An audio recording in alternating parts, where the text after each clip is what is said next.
Two-year plan is the first to surpass the $8 billion mark, coming in at $700 million, more than the current budget. The proposal includes fully funding the voter-approved Medicaid expansion that her predecessor, former Governor Paul LePage, had refused to implement, and $5.5 million to fight the growing opioid epidemic in Maine. We will have much more on tonight's address ahead on News Center Maine at 5:30. The CDC's Vital Signs report shows that nearly 5 million middle and high school students used a tobacco product last year, compared to over 3 million in 2017. Health officials say that the biggest reason for the spike was e-cigarettes, which saw an increase of over 1 million younger users, and the majority of current tobacco users are using multiple products, with conventional cigarettes being the second most common form. There is a flyer going around. Take a look. This is it. It's a list of vaccination side effects. It appears to come from the Federal Centers for Disease Control, and it claims to outline a list of known vaccine side effects, so we wanted to verify if this flyer is real.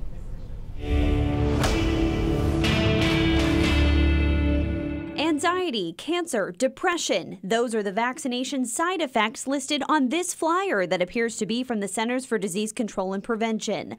The flyers have been circulating through big box stores in southern Maine.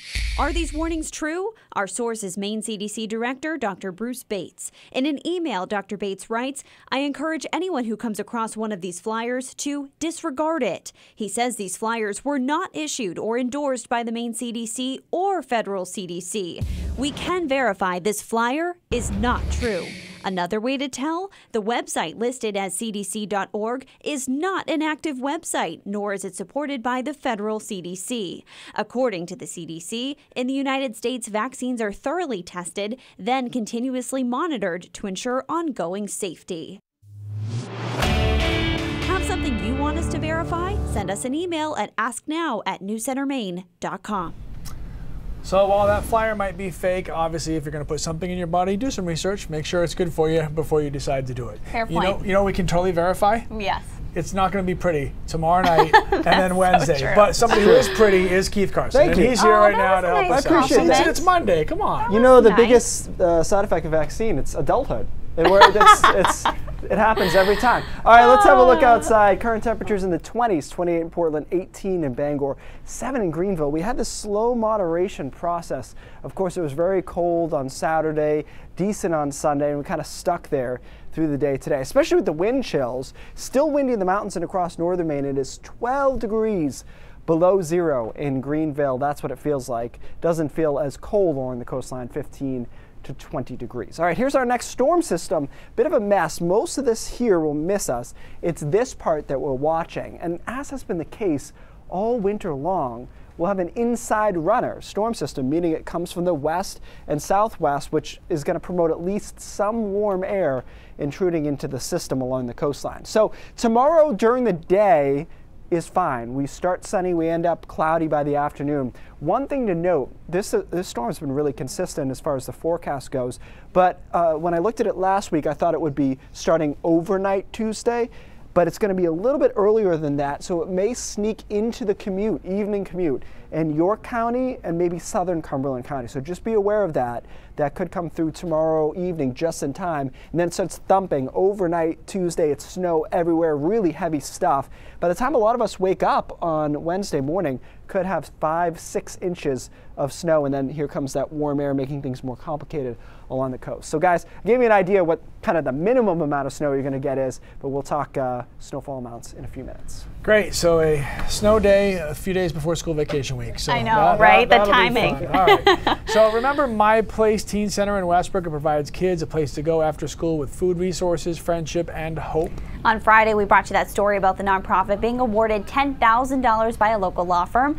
But even that kind of money doesn't stand up to the mounting cost of food for the kids they serve. Cameron O'Brien is here to explain. Hey, Cam. Hey, guys. Yeah, so that 10 grand is going to go to opening another My Place Teen Center in Biddeford. So what they're having right now is called a snack crisis. They don't have enough food to feed all of the kids that come through their doors every day. After every school day, My Place Teen Center is packed with kids ready to hang out and decompress. Each day they come through the doors, there's a hot meal, resources, and a welcoming community waiting for them. Any kid from any location, from any geography, if they can get here, they can come, and they can come for free. Many of the kids who come to MPTC have disadvantaged backgrounds. For some, it's the only meal they get all day. Every day when they first come in, the first thing they do is eat. Sometimes they don't even take off their backpacks. Sometimes they don't come in with a backpack. So MPTC makes sure that meal and their snacks really count. And so our goal is to give every kid who wants it a very hearty, nutritious, robust meal as much as they want every single day that they come. Keeping the kids full is costly, so MPTC is looking to the community for help. Volunteers posted to the Westbrook Community Board on Facebook January 24th, asking for snack donations. When you think of, oh, we serve snacks to kids, 50 kids a day, but if you really translate that into what we serve a year, 26,000 snacks a year, well, they don't fall out of the sky. MPTC says the impact of the donations goes far beyond filling bellies. For the kids, it's a sign that someone cares. The greatest thing that they could have in that moment, to know that, wow, these people actually care about us, and not only the people who work here, the people in the community and out of the community, knowing, wow, like they see what's going on and they can be a part of this.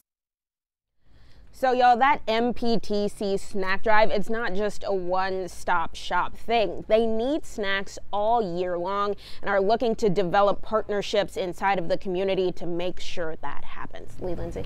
All right, Cameron, thank you very much for that.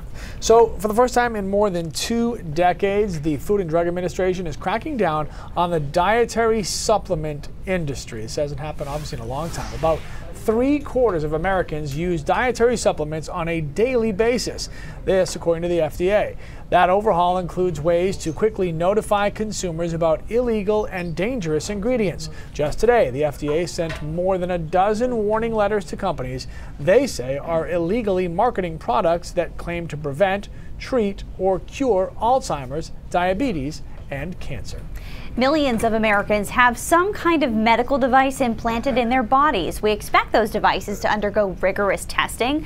But speaking of the FDA doesn't require the same standards for medical devices as it does pharmaceuticals. I could find more out about my child's car seat than I could find out about what's implanted in my body. Tonight, one woman is sharing her hip replacement nightmare. She suffered metal poisoning from the device, taking a toll on her hearing and memory. That story tonight on News Center Maine at 6 o'clock. And coming up on News Center Now, we find out the latest and greatest trends in how people will be celebrating Valentine's Day this year. You're already wearing red, just to get I ready. know. Well, it's really orange, but we'll go with it. It's red. And the month of March could soon have more meaning for some families in our state. We will tell you why. Coming up.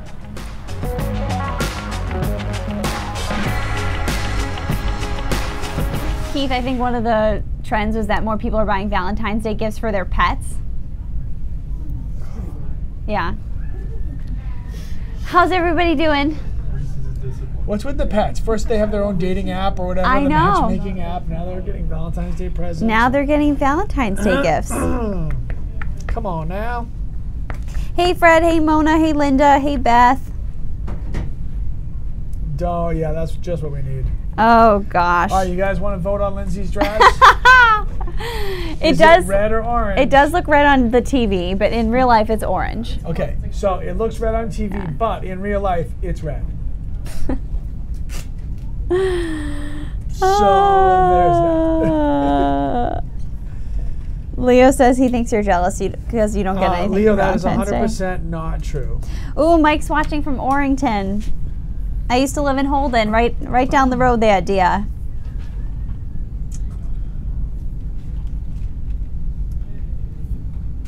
My wife is obsessed with Valentine's Day. Is she? She still hand makes cards for every kid, and every card is specific to what the kid likes.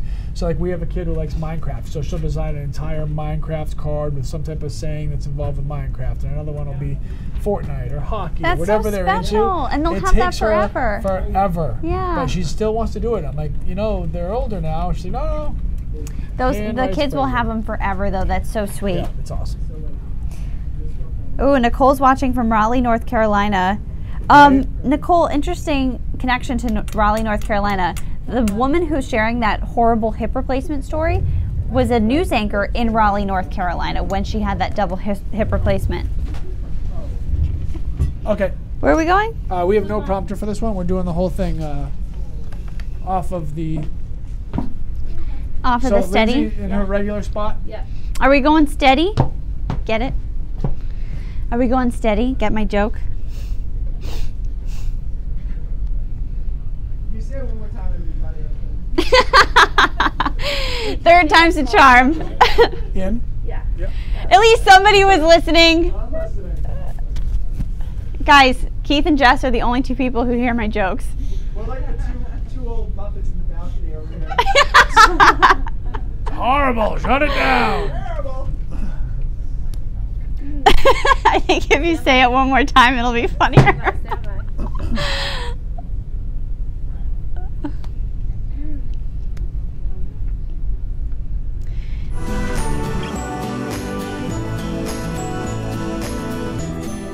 Lee is going to strongly dislike me for this one, but how about this? Roses are red, violets are blue. Valentine's Day is right around the corner.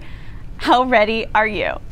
I love that. You do? You're so gifted. I didn't think you were going to like and that. your dress is red. So all across the country, and obviously here in our state, lots of people are ready to celebrate the Day of Love on Thursday, whether they have a significant other or not. But what will you be doing to get ready for the big day? Hannah Deneen shows us. In 2019, more people will be buying unique gifts to celebrate their unique love story. One of the trends that we're seeing for any gift-giving season is really handmade, curated gifts. So stuff that you can really personalize. Or perhaps a craft or experience to share together.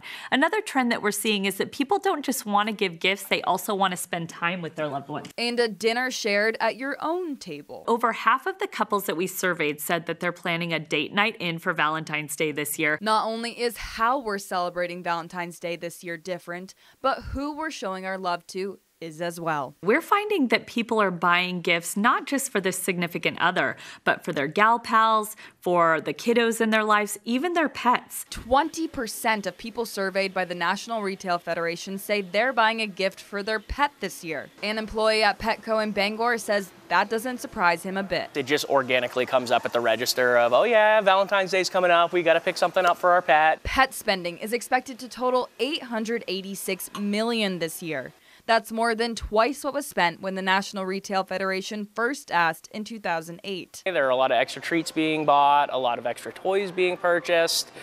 Pretty much anything you could provide for your dog to give them a little bit extra comfort, we see an uptick. Dogs like this 10-week-old German Shepherd named Gilly will be spoiled on Valentine's Day. We came in today to get her something special for Valentine's, where she's new to our family and needs toys. And the Valentine's Day love isn't just reserved for dogs. People buy toys and treats for their hedgehogs, their ferrets, all the way up through cats and dogs, even our birds. We've even heard of a few extra mice for the snakes. Okay. What You would have a lot are you of. getting for the I dogs? was gonna say. You already have it picked out, don't you? They're really bad though. We get them the stuffed animals, and they get right in where the squeakers are, and they de-squeak them, and then I there's think stuffing that's everywhere. A common dog thing. Yeah, those don't last very long at all. They don't. You'd have a lot of dog gifts to buy. It's true. We'll take the hand-me-downs. All right, guys. Well, listen to this. If you thought the ice disc was no more, think again. It's back, and so is Keith. He's still here too. Stick around. His spinning forecast coming up.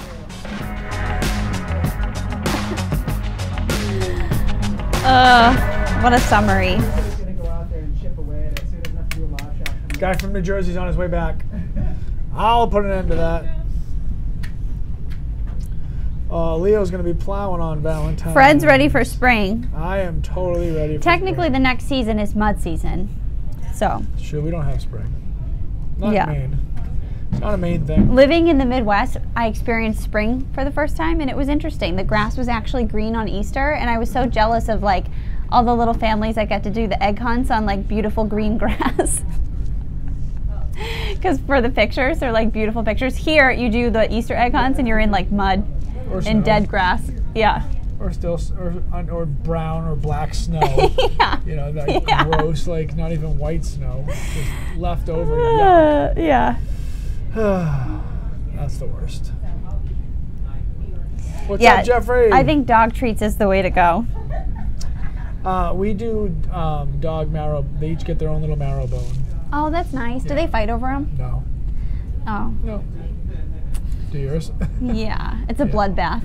Oh, that's and not good. It's not Lucy picking on Tito. Even if you had 2 of them? Oh yeah, Lucy has to have all of them. And then Tito's Husky brave enough. will go collect them. Yeah. But then, like, I will then go over and say, disperse. stop, you can't do that. Yeah. But not usually until they're, like... Is Husky the alpha dog?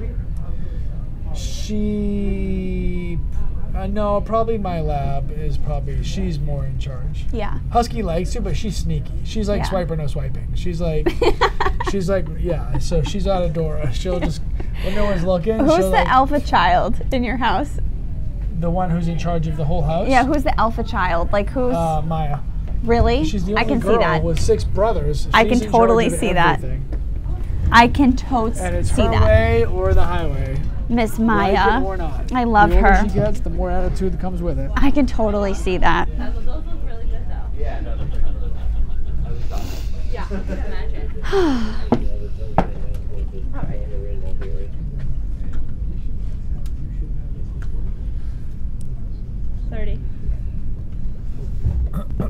Short one here today. D.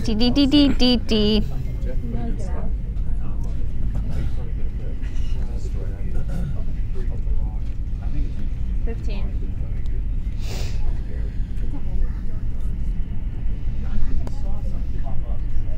Stand by.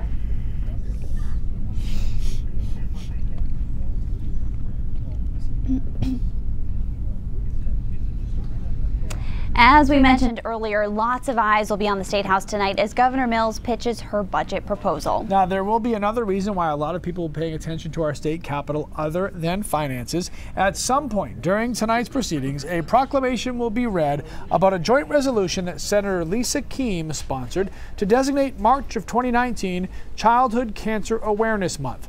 One of the people that will be in attendance tonight is Tabitha Stewart, whose daughter Haley lost her battle with cancer in September of 2017. This proclamation is the first step towards an even bigger goal. The resolution is a yearly event, but we're hoping to get a bill passed making it law in the state of Maine that March will be Childhood Cancer Awareness Month. Next session, I think that's very, very doable, is that we introduce a bill and just say, here, we're going to make March our month in Maine every single year. I think it's great that we have a joint resolution, especially bringing it forward tonight. There's a lot of attention on Augusta today anyway, so I think this is really opportune. There's also been some movement on the effort to make a specialty children's cancer license plate available in Maine. Half of the required pre-registrations have been gathered, and the deadline for the full 2,000 has been pushed to the end of July of 2020. Well, the weather in Seattle has also been very snowy, to say the least. Several reporters there have been trying to find ways to win winter, and this video might take the cake. Yeah, this is from King 5 morning meteorologist Rich Marriott, who takes advantage of his closed street along a steep hill to go snowboarding right in his old hood. Look at that. That's pretty legit. Yeah. Wouldn't that be nice? I mean, if you know there aren't any cars coming, why not, right? You set up a little jump there if you want to. I could see Keith doing that. I don't know about a jump. I have skied down roads to get off of, backwoods trails and stuff. The key is not to edge. If you cut hard, your skis are like R.I.P. That's it. Yeah, they're dead. They've had a lot of snow actually. Seattle, much more snow than Boston this year. So there's a couple of these patterns tend to even themselves out. Sure. There's a lot of buzz about caribou getting a ton of snow this year, Which is why seasonal snowfall forecasts are a joke, because Caribou is smashing records and we're normal down here. So, and Boston's having no snow. So there you go. I mean, they're not that far apart, right? Right. So we're going to add a little bit more. We'll talk about where the totals are for this season here in a second. 28 in Portland right now, 8 in Caribou. Speaking of Caribou, 7 in Greenville. You're right, though. There's a much different winter depending on where you've been in Maine, and there's been no story for this winter, except that it's been all over the place. And here comes another storm system from the west. We haven't got, I don't think, a single clean nor'easter in this year where it's been off the coast and it's just sat out there and gave us a lot of snow. And so here's another inside runner from the southwest, and that will give us a little warm air nosing into the storm Wednesday morning when the storm is at its height. So tomorrow morning will be fine. Tonight is cold. We drop below 0 in the mountains, single digits even to the coastline here briefly, I think. And then tomorrow we start with sun. We end up with clouds, though. And as I mentioned, everything looks on track about this storm compared to what we talked about last week. The only difference is that it's a little bit faster. So over York County and Cumberland County, we may just get it in here for the evening commute. So just be aware of that. You might get clipped with it. And once it starts snowing, it's snowing hard. Overnight Tuesday night into early Wednesday morning. And I think a lot of us are going to wake up with about 6 inches of snow by Wednesday morning. So the commute, not great. Probably looking at a snow day in a lot of spots. Now, as we get into the later morning hours, we start warm nosing in a little bit. And that's what these storms have done all year, right? Just a little warm nose in there at the mid levels. So some sleet starts falling. Maybe a little rain even along the immediate coastline. Sleet continues through the early afternoon, and then it ends as snow showers in the back end on Wednesday afternoon. It's a little slow to get out of here, though, so we add a few more inches. So what we're thinking for totals, and great start to the map. Corey, I think, started this on Saturday morning, and we've made very few adjustments to it. That's a sign of a good opening offer, if you will. 6 to 10 will cover a lot of our population here in Maine. The mountains will be happy to get 10 to 14. I will tell you, I went skiing yesterday, and I needed a Zamboni. It was ridiculous. So this is going to help them a lot. They'll be very thankful for that. And then 3 to 6 right along the immediate coastline for the mid-coast and down East Maine with just enough mixing involved. Now, what's interesting is this weekend, the signal is there perhaps for some rain on Friday and into Saturday. And that's something we've seen a lot too this year, right, guys? Where we've gone from snow to rain and then we refreeze it, and it's just, I don't know, it's just all over the place. Valentine's Day looks pretty good. I have to agree with Lee, and this is rare. On TV, that dress looks legitimately red. I see that it's burnt orange here in person. In real life. You can't, red on TV is hard. So you're like simulating red with the dress. Right. Maybe our minds are playing tricks on us. Yeah. Could be raindrops. I see blue. You do. The ice disc again. Oh, here we go. I know, it won't go away. Westbrook, which It's back, right? Look at this little mini guy, 2.0. It's formed in the same area, the Presumscot River in Westbrook, and some are wondering if this version is 2.0 of the phenomenon that swept and spun the nation last month. Well, the original ice disc, the OG, was unstuck by a paddle boarder, of course, only in Maine on January 17th, and survived a hatchet hacking on January 24th. But it was no match for the stretch of unseasonably warm weather which followed Super Bowl weekend, topping out at 62 on February 5th. Webcam footage today shows a visible ice structure, mainly circular, which certainly resembles its predecessor. Birds, just like before, were on the surface. We will keep an eye on it, let you know how long it lasts as we can't get enough of that spinning disc. Oh, look, is that the ice disc? Oh, no, wait, that's the globe. Here we go. I thought that was fun. Today on Stat Maps, we found out what else dogs like to watch on TV. In Westbrook, this canine enjoys a good old dog show. I do agree. Dogs love watching dogs on screens. My dogs are glued in whenever they hear like the bark in the soundtrack or if they see one. But look at this little guy. He can learn a thing or two. And then also, I think we have one more. What's going on here? Oh, he's watching a movie. Okay. Oh, this is from Old Orchard Beach. Oh, we can't watch this in my house because there's a lot of barking and then it causes a bark fest. Oh, dogs do love to watch other dogs. They sure do. Wow. A Paris auction house sold a Life Lies Lego car for $108,000. Lego in a sale yesterday. The decorative Lego car, jointly built by Renault and Formula One, is composed of 313,000 Lego bricks on top of a metal structure. It's patterned after a Formula One car equipped with Pirelli tires and a replica steering wheel. I hope my dad's not watching. He's going to want this. The purchase exceeded the estimated sale price of $35,000 to $55,000. Proceeds will be donated to UNICEF, so it's for a good cause as well.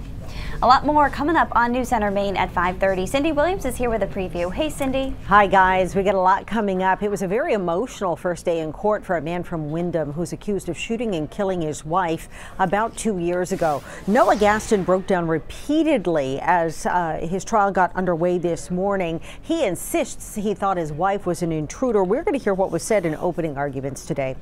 And tonight, the Lewiston School Committee is discussing the high school's new grading system. It's a lot tougher to pass, and as you can imagine, the parents of kids who might have passed under the old system and are not passing under the new system are not happy about this.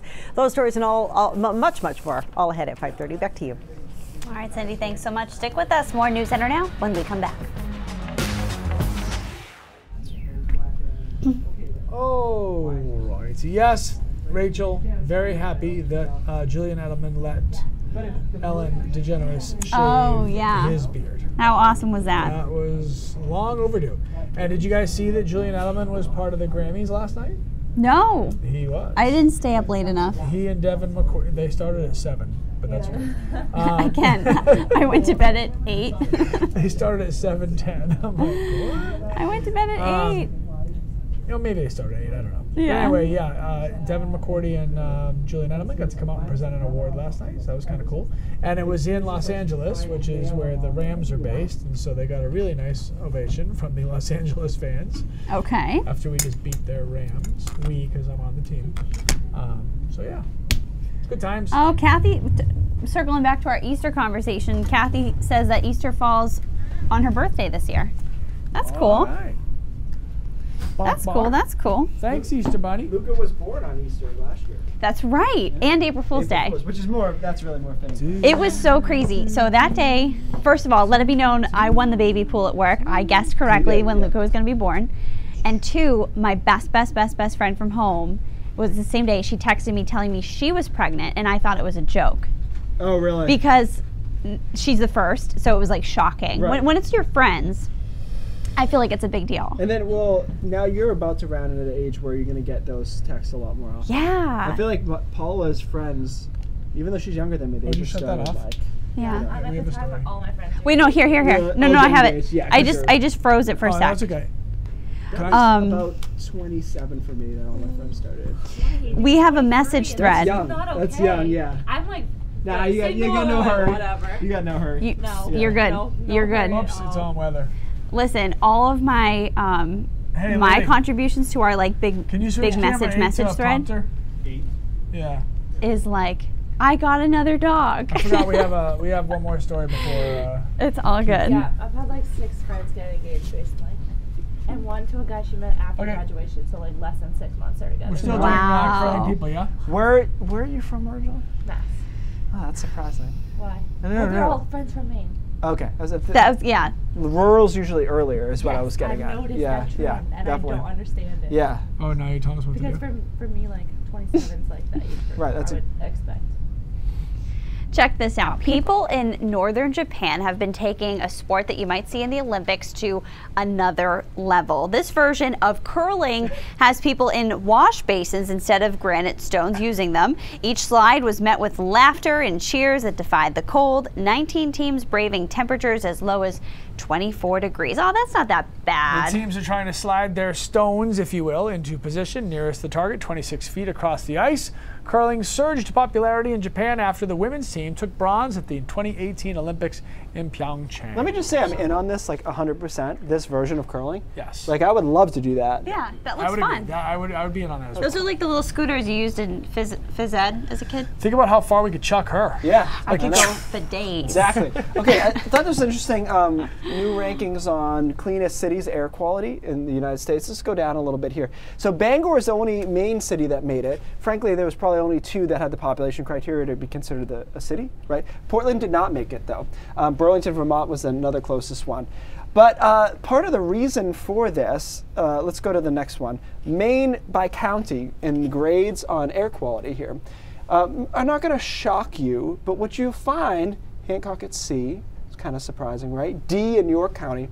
So what's happening in southern Maine especially is obvious, is we're the tailpipe of a lot of the mid-Atlantic and the Northeast. So unfortunately, even though we don't pollute all that heavily as a state, we're downwind of that. And that's something a lot of Mainers complain about, and it's justified. So as you go farther away from that, in general, your air quality is better.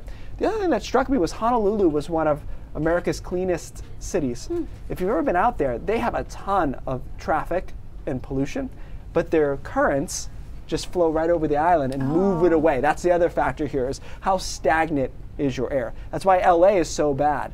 It's 10 million people in a basin, just sits there. So in general, we're doing good in Maine, but as you go farther north, your air quality is better. And a D in York County is kind of depressing because it's pretty clean by itself, but we're from Massachusetts. Let's just call it what it is. Blame Massachusetts. With the ocean, it would help have that same effect that Hawaii Coastal has. parts, but don't forget how big York is. So True. it's better along the coast than it would be inland. So. All right. Thank you, sir. News Center Maine at 5:30 starts right now. Guys.